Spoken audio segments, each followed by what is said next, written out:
We all know institutional reforms are necessary. Put your thoughts together and tell us really concrete some of the things that we ought to make some changes in this space.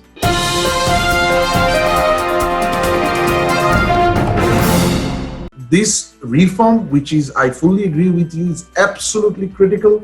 It should have started many years back, but it's never late to start good things. It needs to start now, but it needs to start with the right political vision. The political leaders need to set very clearly how and where they would like to see the institutions evolve in next 3 years, next 5 years, and next 10 years. And that has to be in line with Bangladesh's development aspirations. It cannot be in isolation. It cannot be over a short term, number one.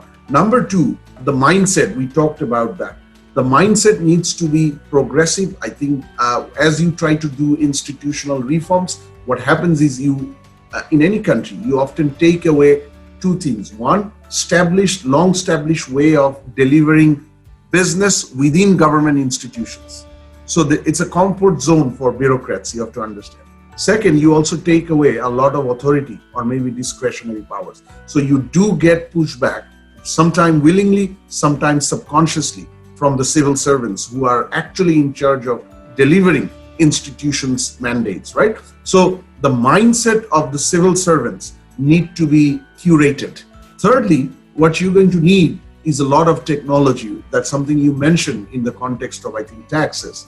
I think technology cannot do magic on its own because eventually the technologies are set or designed by human beings. The machines and the programs are as good as the operators, human operators who actually put them into use. However, that said, technology can still bring in transparency.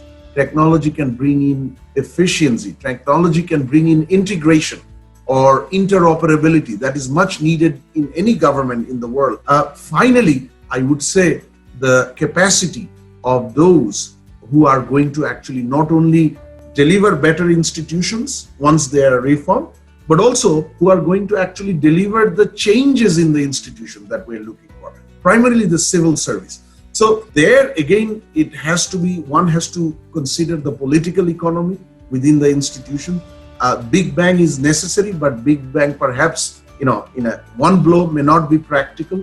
One has to really align things to how the political economy exists within these institutions in terms of politics, civil servants, governance, and citizens. So the civil servants, motivation needs to come in, their capacity, their understanding, their awareness of how these changes can be brought about and how the reformed and improved institution can be enforced. They all need to be in place as soon as possible.